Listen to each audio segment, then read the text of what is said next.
Hey everybody, Keep7 here, back with another episode of Meta Mondays, where we just kind of go through each one of the relevant formats, being standard best of one, standard best of three, historic best of one, and historic best of three.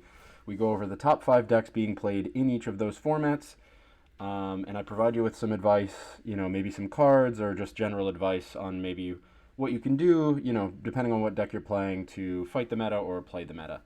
I'm not going to really give specific advice on off meta decks that fight the meta, because I don't want people going out there and crafting a bunch of wild cards and stuff that might be for a deck that is only effective for a week or something like that. Really, the best way to fight the meta is to play a deck that is in the top 5, but include splashes of, maybe not splashes, but include some cards that might help improve your matchups overall. So last week we discussed obviously including things like Soul Seer main deck for Gruul, mono red and stuff like that to help fight against the mono white life gain. Soul Seer is actually pretty good against the mirrors for Gruul and for mono green food, because it hits Love Struck Beasts, which are incredibly powerful cards and stuff like that. It can keep them off the Great Henge. So that's just an example. Like I'll try to be doing, I'll try to give advice for each deck, kind of in the same manner. Just a card or two that might help you in mirror matches, or just in general to help improve your matchups against the meta overall. So to start with standard best of one, we have mono red aggro, mono white life gain, Dimir Mill rogues, Gruul aggro, and Esper Yorion are the top 5 decks currently for the standard best of one meta. So my advice still stands as far as Soul Seer. I think Soul Seer is going to be incredibly important if you're playing any sort of red deck and any sort of red aggressive deck. Continue using Soul Seer as mono white life gain continues to be a player in the meta. People, I think, realize the deck is very strong and are continuing to play it. So Soul Seer will help you get around things like Selfless Savior. It will help you destroy Heliod's, things like that. Something I noticed when I was playing last week is Dimir Mill Rogues in many formats is adjusting for a creature-heavy meta. So if you're playing Dimir Mill Rogues and you're not already playing Lol Mage's Domination, go ahead and do that. Lol Mage's Domination is going to be really good against Gruul aggro, against mono white life gain, and against mono red aggro. You just take one of their big pieces and you turn it against them. It's a really good card, really frustrating to play against, pretty demoralizing. So if it's a demoralizing card for your opponent, it's a great card for you to be playing. In standard best of one and best of three, I recommend, if you're playing rogues, make sure you main deck at least a couple copies of Lol Mage's Domination, and have a full playset in your entire 75. So if you're playing 2 main deck, you want 2 in your sideboard. I would have a lot of them. And on the same side of the coin, if you're playing things like mono red aggro, if you're playing things like Gruul aggro, make sure that you have copies of the Akroan War. Akroan War is going to be incredibly important. You're going to want that again. That it's just a card that helps you win games. If their board is something you can't really deal with, you can just yoink one of their biggest creatures and swing away. Akroan War is obviously also very good.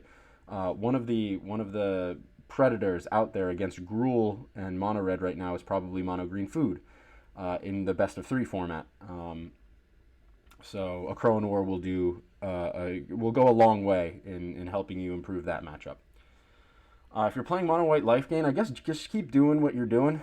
Mono white life gain is having a really, really good time right now out there in the number 2 spot, second most popular deck in the best of one meta. So I can't really give too much advice. It's very hard to play against, and it's very disruptive for a lot of decks out there right now. So if you're playing mono white, just look up any mono white best of one list that's out there. There are a couple different versions. Some of them rely on things like Seasoned Hollowblade. Others rely on things like Heliod Linden, stuff like that. But they all generally have the same game plan, and it's just to attack face. One is more life gainy, the other is more disruptive and hard to remove creatures and stuff like that. But all of them, again, are very powerful. So I would just look up those lists. And if you're playing that deck, just look up one of those lists and play that deck, and you'll be okay. I think it's performing pretty well against a lot of the meta. And that about does it for my advice for best of one. So Lol Mage's Domination for rogues, Akroan War, and Soul Seer for red decks, basically. I don't have any advice for Esperiorian. I don't know what you guys are doing out there playing Esperiorian in best of one. Good luck. Standard best of three. So similar advice here and similar decks. Gruul Aggro being top here, Dimir Mill Rogues being number 2, Dimir Control being spot number 3, Mono Green being in the 4th spot, and Esperiorian in the 5th spot. So if you're playing Dimir Mill Rogues, again, you're going to want your Lull Mage's Domination. If you're playing Dimir Control, Lull Mage's Domination might not be the worst call in the world. Although I guess rather than stealing creatures at sorcery speed for a lot of mana, probably just playing any sort of flash creature might be better. Maybe your Lockmere Serpents find a place in Dimir Control as a finisher or something like that. Who knows? But Gruul Aggro, again, you're going to want your Crone Wars, you're going to want your Soul Seers, either main deck or sideboard. I feel like Soul Seer, although you're not going to see a lot of mono white in best of 3, it's not obviously in the top. In best of 3, it's not even in the top 5. I don't even see it, much lower. I don't really see it anywhere. But Soul Seer is going to just be a good card. It's good in the mirror match, especially, again, keeping your opponent, killing a Lovestruck Beast and keeping your opponent off Great Henge. Making sure you have your Wilts in the sideboard to make sure that you can get rid of Great Henge or Embercleave, obviously. If you're playing mono green, Kogla is obviously going to be a house. Kogla will help, not only fight, one of Gruul's smaller creatures. Gruul usually doesn't have creatures bigger than Kogla, at least to begin with, or before Embercleave is attached to something. So you can remove something, and then next time you attack with Kogla, you can remove their Great Henge, you can remove their Embercleave, and make their life pretty difficult. So make sure you have your Koglas and your Wilts in mono green food.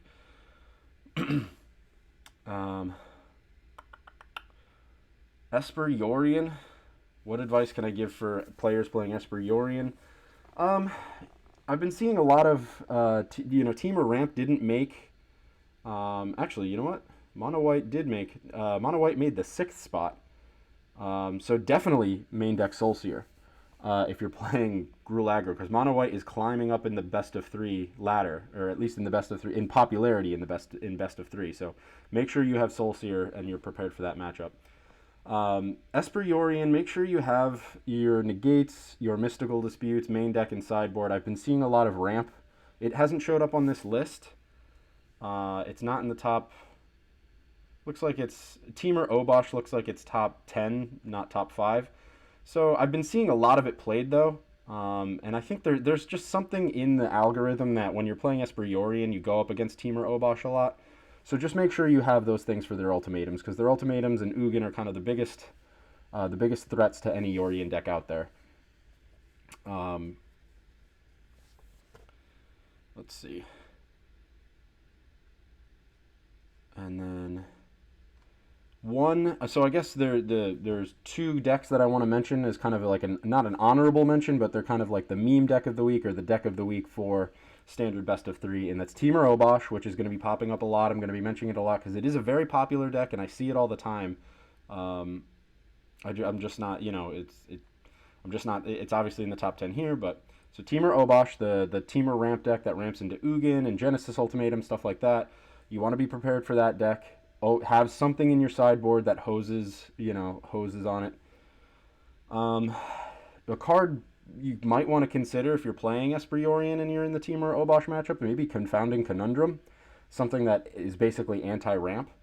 I would not main deck it. I would sideboard it, and it's a consideration. It's something that if you're coming up against the Temur Obosh deck, maybe you take out 2 Omen of the Seas and you put in 2 Confounding Conundrums, because Confounding Conundrum also, you draw a card, so it kind of does what Omen of the Sea does. You could maybe do a 4-for-4 swap, but I think it would be good. I mean, it'd be a great way to kind of keep them off their game. The entire deck is just ramp into big payoffs. So Confounding Conundrum could actually have a place. And Confounding Conundrum looked like a really good card back when ramp was all the craze, when we had things like Uro and stuff like that. So maybe that card makes a little bit of a comeback. So that's a card to consider for your sideboards if you're in Esperiorian and you come up against Temur Obosh. I wouldn't really, if you're playing Dimir Control, you could potentially do that as well. And Dimir Control obviously is a huge predator for Temur Obosh off the rip, to begin with. to begin with, Dimir Control targets Temur Obosh anyway, so if you're playing Dimir Control, you probably don't have a hard matchup against Temur Obosh, and you don't need to include Confounding Conundrum. But it's a consideration. If you really want to make a Temur Obosh person stop playing Temur Obosh, which you probably don't, you want to keep getting those matchups. Then I would consider it for the sideboard. So Temur Obosh is one, and then one that I'm not even seeing here, but I know is out there is, and I've been seeing a lot. It's a deck I've been seeing posted on Twitter and stuff like that a lot recently. Is Boros Control. It's basically a version of the big red deck that used Ironcrag Feet to ramp into Ugin on turn 5. Plays a lot of, plays like Storm's Wrath. Boros Splash could play like Shatter the Sky. Or Black Splash. White Splash for Shatter the Sky. The White Splash also can help you play things like Skyclave Apparition, stuff like that, but it's basically just ramp using Ironcrag Feet, or ramp using like Solemn Simulacrum and fix your draws with Mazemind Tome, and essentially just ramping into Ugin. So it's the deck that you should be prepared for. You will see it. I've played against it a couple times, and I've seen a lot of people making a fuss about it on Twitter. Everybody made a fuss about the red deck. It was basically mono red Ugin and used Ironcrag Feet, and now people are just splashing white and I think getting more consistent results. So something I would be prepared for if I were you. So just keep your eye out for that Boros Control deck. I don't know how that deck can perform and do well considering the meta the way that it is, but I think that it could perform well against mono green, but I think that deck just kind of folds to Gruul and maybe Dimir Rogues and Dimir Control. Like any control deck that has counter spells will just fold or it will fold to those decks. The Boros Control deck has nothing against Dimir Control, Dimir Rogues, and I think Gruul aggro is just too fast in general. You can get some wins and you can kind of do well, but I think a smart Gruul aggro player will pace their threats well enough where even after you've wiped the board, they're going to have more in their hand, and they're going to be able to get their Great Henge out at the right time, stuff like that. So if you are playing Boros Control, good luck. I would play Shatter the Sky over Storm's Wrath. And Ironcrag Feet into Ugin is like your best bet. I wouldn't cut Ironcrag Feet and rely on just ramping. I would keep Ironcrag Feet and hope to God that you can get the Ironcrag Feet into Ugin on turn 5, because that's really how you beat Gruul, is you just have to get to your payoff faster than they can even really get anywhere. We have cards like Crawling Barons, which I think is just an MVP across the board. I think people are realizing how good that card is. If you're playing mono red, if you're playing Gruul, if you're playing maybe not Dimir Rogues, if you're playing mono green, Food, if you're playing Esper Yorion, if you're playing mono white, play Crawling Barons. Just get one down on turn 4, turn 5, and then just start pumping that thing up with empty, as you have open mana. And as the threats that you have out there start to get answered and board wipes, blah, blah, blah, if somebody board wipes you with Ugin or board wipes into Ugin or whatever, you have a Crawling Barons with 6 counters on it or whatever, you can just get rid of their Ugin. And then most of the time against Boros Control, I find that they have an Ugin on the board, no other board presence, and like one card in hand. And you just have a tough time beating them because Ugin is tough to beat. So if you can have a Crawling Barons that's somewhat pumped up, you get rid of their Ugin, now they have like no cards in hand, no board presence, you have a very pumped up Crawling Barons and potentially, cards in hand or other threats that you can start deploying. So if you're playing any of these decks, aside from like Dimir Rogues and Dimir Control, I would include Crawling Barons in pretty much all of these. Maybe a copy or two of Field of Ruin. Sorry, my cat is... You want some attention? Come here, buddy. I can't really see you. This helmet is a nightmare. Maybe a copy or two of Field of Ruin, because I think as more people are going to start playing Crawling Barons, you're going to want things to combat, Crawling Barons. So a copy or two of Field of Ruin, and, if you're playing things that have black, like Esper Yorion, Dimir Rogues, you're going to want your Eliminates, things that can answer Crawling Barons at instant speed. So especially in Dimir Rogues, where, things like a Crawling Barons can be difficult to deal with. I would absolutely have instant speed answers to it. Make sure, obviously, you have Drown in the Locks, but make sure you have, two to three, maybe even four copies of Eliminate now, as Crawling Barrens is becoming so popular. So, uh, yeah. So that was, I think that's pretty good advice for a standard best of three. Um, Historic best of one. I again, same deal as last week. This is not a format I play too often, but it's mono red goblins, blue white enchantments, Gruul aggro, colorless ramp, and Teamer spells. I haven't even heard of Teamer spells, so I don't even know what that is. I know what colorless ramp is. I know what Gruul aggro is. I know the blue white enchantments and mono red goblins. Uh, if you're playing historic best of one, that's just such a weird format. I don't really, you know, no offense. But man, oh man, it's just such a powerful format, and to be playing best of one just seems kind of odd. Um, so I mentioned there was a kind of a meme deck of the week, Primal Obliterator, that I mentioned last week. You could potentially still use that. Having played it myself, I got a fair amount of wins, but it's also it just I don't know. It just feels like a meme deck. When it performs well, it performs great, and you just kind of hose on your opponent. And then when it fails, oh boy, does it fail. So it just, I don't know. I could give you that advice. Play that Primal Obliterator deck. The deck list is in last week's Meta Monday video, which was on Wednesday. This is our first Meta Monday on a Monday. Yay! And our second episode overall. But again, if you don't spend wild cards on that deck, it's a meme deck. It's not going to be a meta breaker or anything like that. In best of one, I think a Primal Obliterator could potentially be good because the combination is so powerful. But against these decks, I don't know. Mono Red Goblins, I think, is just so strong. In a best of one format, I think more often than not, you'll get. I just think Mono Red Goblin. If you're not playing Mono Red Goblins, I think you should start.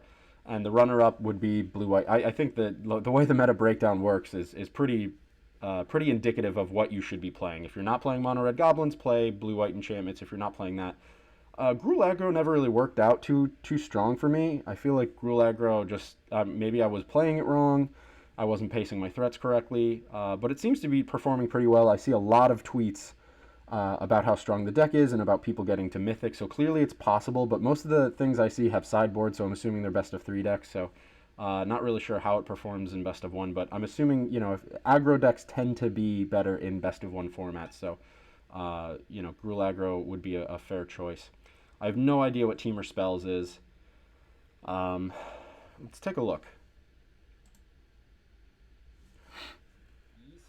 Wall of Blossoms. Aha! So this is the Dual Caster Mage combo deck. So this is the deck that basically just you bide time and you ramp and then you use Neoform to just cast infinite Dual Caster Mages, and you use Seagate Stormcaller and Dual Caster Mage and Glasspool Mimic and stuff to basically just have an infinite combo and just get a bunch of Dual Caster Mages on the battlefield. It's a very memey deck, very strong combination, but if you know what you're up against, it's easy to disrupt. So you use Valakut Awakening, to kind of discard your hand and find your combo pieces to essentially get what you need onto the battlefield to create the infinite combo of Dual Caster Mage, creating copies of himself, and almost infinite copies of himself. It's strong.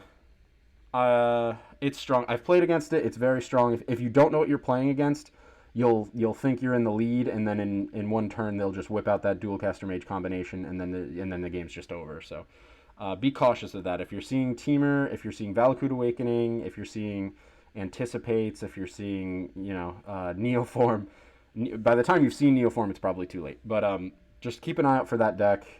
Just make sure you interact with the right combo pieces at the right times, and you'll be fine.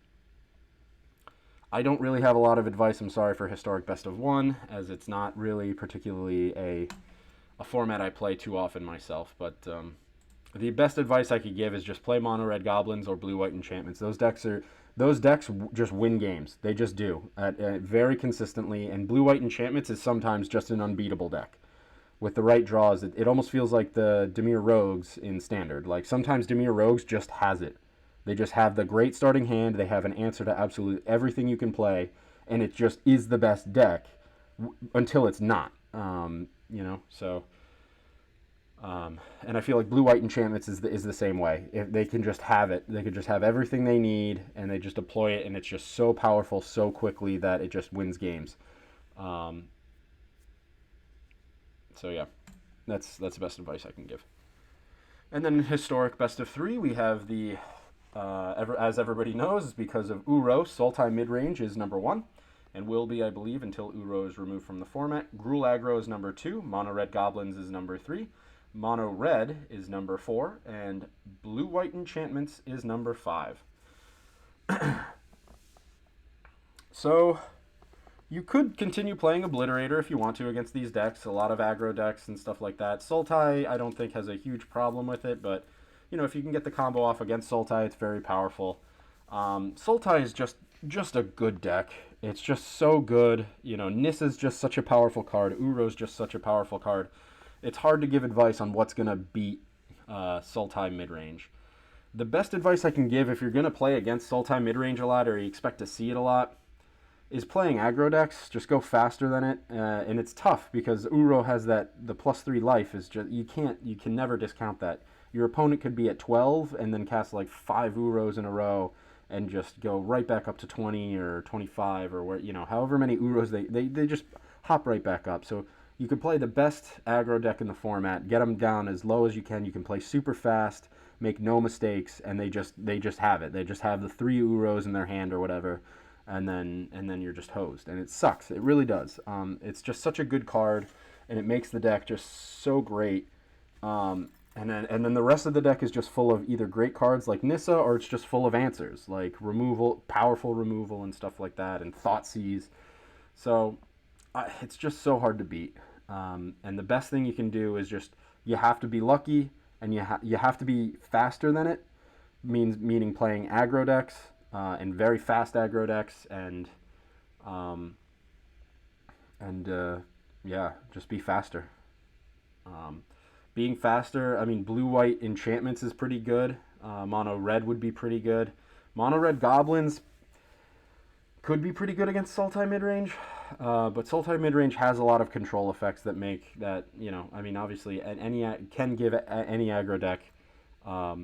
Issues, especially Mono Red Goblins. If they have Witch's Vengeance in the sideboard, it can just be GG. So, I wonder what Gruul Aggro seems to be. I mean, it's everywhere, obviously, but what is Gruul Aggro doing in Historic that's so powerful? I guess they have access to things like Gruul Spellbreaker. Are they playing Zertog Goblin?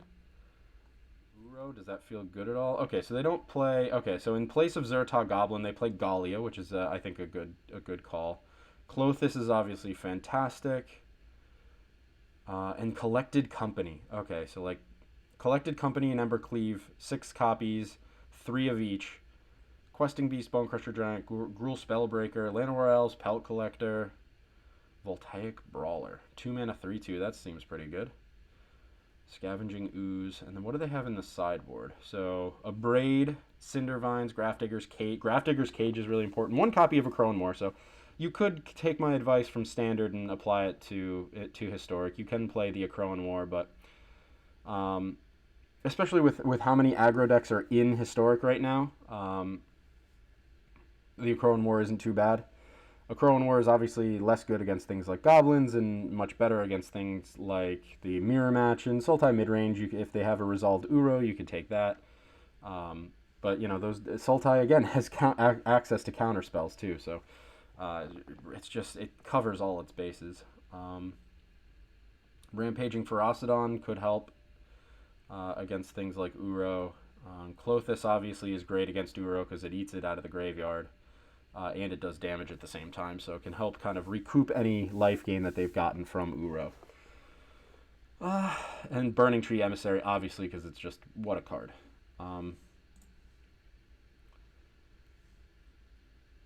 So yeah, I mean, make sure a copy or 2 of a Akroan War I don't think is the worst advice I could give for Historic Gruul. Mono Red Goblins, just keep doing your thing. I don't think Mono Red Goblins needs to change anything particularly. It's such a good and interesting and fun, cool little like combo aggro deck. If you're playing Mono Red Goblins, my advice is don't rely. I think Muxus is actually like one of the worst cards in Goblins. And that sounds like counterintuitive because it's like the best card. It's like the combo piece that everybody kind of relies on and stuff. But for me, he's almost. I feel like I want a Cranko and to crank out tokens and a Haster a lot more than I just want to rely on rolling the dice on a Muxus. Like Muxus is like your Hail Mary last ditch effort to create a board state where you can attack for 20 and win the game. I feel like more often than not, if you're casting a matron, like if you don't have a Cranko, go get a Cranko. If you have a Cranko, go get a Haste God, or when you're Haste Lords, like the War Chief or the other one, the one that pumps and hastes, or the one that just pumps, or the one that just hastes, and discounts future goblin spells. That's what the two haster lords do. So yeah, if you're playing that, the real combo is Cranko plus Cranko plus haster, and rely on Muxus a lot less. Also, Muxus is just so readable. People see it coming from a mile away. Make sure you have the horn. Herald's Horn is just a really great card to have in those decks. If you don't have Herald's Horn in the deck, put Herald's Horn in the deck. It's great. And then Mono Red. Mono Red kind of making a resurgence. It's obviously a great deck. I'm assuming this Mono Red obviously will have a lot of differences from standard Mono Red. This one will probably include Burning Tree Emissary. Robber of the Rich will probably be in both, but this one might be a little bit lower to the ground. Use cheaper, better threats like Bomat Courier and Fervent Champion. Like Bomat Courier is what standard is missing. Bomat Courier would just be, if that was in standard, Mono Red might be one of the best decks. But it's Bomat Courier, Fervent Champion, Burning Tree Emissaries, stuff like that. Let's take a look. And this is I think Mono Red is going to be a deck that really, really is difficult for Sultai to handle because they just do so much, so cheap, so fast that you can hopefully kind of get them dead before they can cast and recast Uro and stuff like that. But again, Sultai is just so powerful.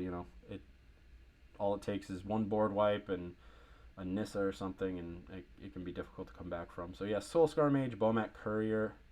So they don't really even play Fervent Champion. So it's Soulscar Mage and Bomat Courier are the 1-drops, Burning Tree Emissary, Robber of the Rich, Light Up the Stage, Goblin Chain Whirler, Bonecrusher Giant Chandra, Torch of Defiance, Hazaret. And not many copies of Embercleave, just one it looks like. And I don't even see a sideboard here, so that's kind of weird. If you are sideboarding, I mean, more like Grafdigger's Cage, Flame of Keld, maybe more copies of Embercleave if you just need a strong finisher, would be my advice. I mean, Grafdigger's Cage is just great. That'll help you against goblins. That'll help you against Collected Company, and that helps you against Uro. And those are some of the top contenders in the best of 3 format. So, Grafdigger's Cage is just huge, and I would absolutely have 4 copies of it. Maybe some main deck, at least 3 in the sideboard. 1 main deck, 3 sideboard, and you can. If you're up against one of those Collected Company decks or something like that, you can sideboard as necessary. And then the last deck was Blue-White Enchantments, which is, man, that's again we've already kind of talked about it from the best of one section, but it's a very strong deck. Maybe have your counter spells ready. I don't know what advice to give, because this is just like Dimir Rogues. When you have it with Blue-White Enchantments, you just have it, and you just win. There's not much advice you can give to a deck that can just win.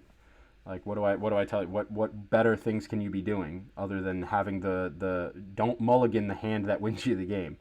Don't mulligan a really good hand is the best advice I can give, because it's just like Dimir Rogues, man.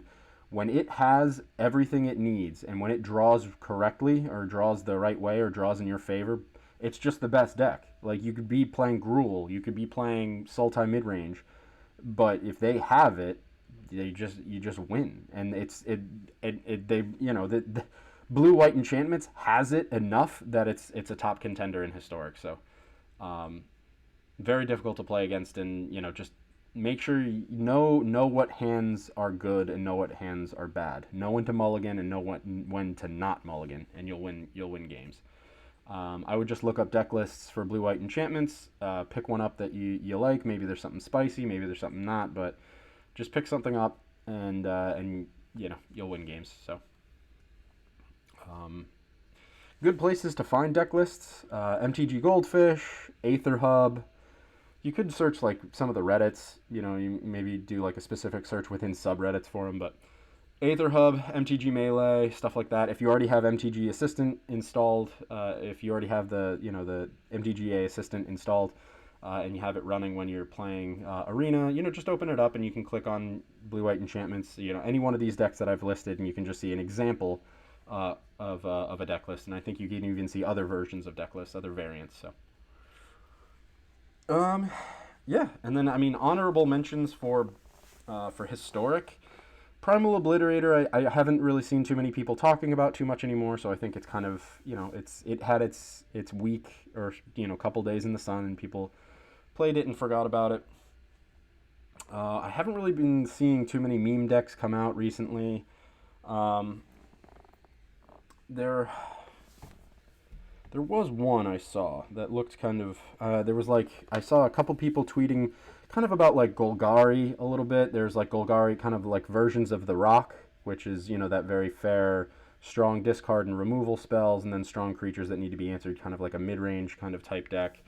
And then I saw like a Lurrus Golgari deck that was like very strong removal, very strong discard effects, and then a lot of really powerful 1 and 2 drop creatures.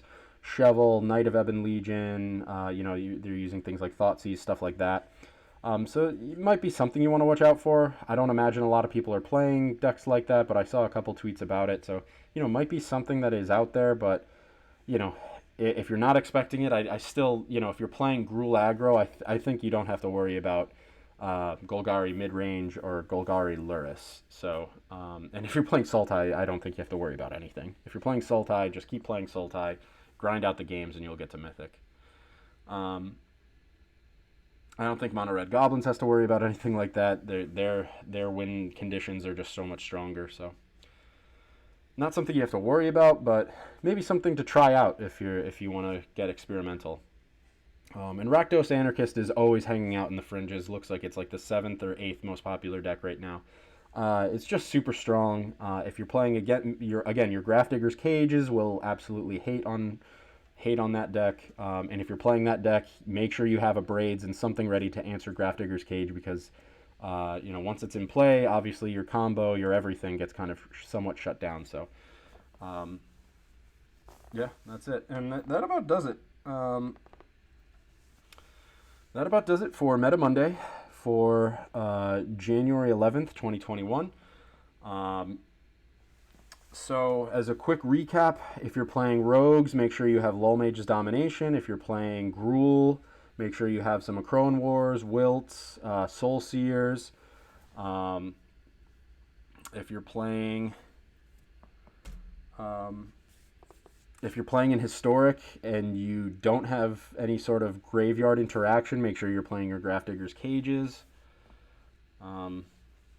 If you're playing Esperiorian, make sure you have Mystical Dispute, stuff like that. Confounding Conundrum could potentially be a sideboard option for a lot of control, Dimir control and Esperiorian decks to help fight the Temur Obosh matchup.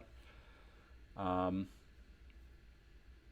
wondering if Confounding Conundrum would be like an interesting include in Historic, maybe if you're playing some sort of like, if you want to play Control. Control in Historic is tough to play to begin with. The decks that are popular are just so strong against Control that I feel like Control is kind of, they're all just really strong aggro decks. Gruul aggro, Mono Red Goblins, Mono Red, Blue White Enchantments. Mono Red Goblins probably has the most trouble with Control, as everybody probably saw the Brad Barkley versus Autumn Burchett matchup in the what was it, the Players Tournament or the Pro Player who even knows.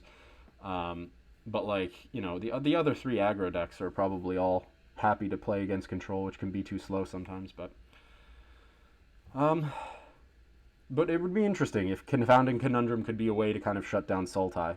Not really, I guess. Sultai doesn't really care. Sultai is just so good.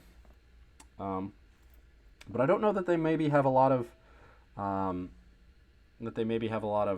enchantment removal. Not that I really recall. I don't think they have, at least not main deck. Another deck actually that you might want to consider. I saw Gabriel Nassif and maybe somebody else tweeting about and playing Approach of the Second Sons in an Azorius control shell. Looks like it's pretty good right now. There aren't a lot of ways to interact with Approach of the Second Sons right now, or at least people aren't playing a lot of ways to interact with it. So if you do want to play control in Historic, which I don't recommend because it looks like it would have a difficult time, but if you are playing it, Approach of the Second Sons could potentially be a very viable card and a very interesting option for you. So that might be my meme deck of the week, is Azorius control plus Approach of the Second Sons. So I'll put a link in the description to a copy of a deck list I saw on Twitter. Maybe I'll just put a picture up right here for you to see, so that you can take a look at it. But yeah, it might be something to consider and try out because with the meta the way that it is, maybe that card could potentially be very good and help you win some games pretty quickly, because I don't see a lot of people playing ways to interact with that specific card. So could be interesting. So yeah, that does it for this Meta Monday. Thanks everybody for watching. If you like the video, please feel free to let me know in the comments. If there's any specific advice you're looking for on decks, or what to play, shoot me a message, say something in the comments, like the video. Just let me know that you like these, or if you don't, and I can try some other kind of video format. But that's my advice for this week. So good luck to everybody out there trying to climb on the ladder. It is diverse. There's a lot of decks being played out there, a lot of things to consider, a lot of things to kind of plan for. So make sure you got those sideboards clean, and as you see other decks kind of rising to the top of formats and stuff like that, make sure you're trying to account for them. This is the best I can do. Obviously, if we're doing once a week, this is the best advice I can give for the beginning of this week. But we'll see how this week shakes out, and we'll try to address any concerns. Anything that we might have missed, we'll try to address next week, and we'll try to get ahead of the game as best we can for all upcoming weeks. But this is only episode 2, so we're still in the honeymoon phase, or in the infancy. We'll get as good as we can as fast as we can. So thanks everybody for watching. We'll catch you in the next one.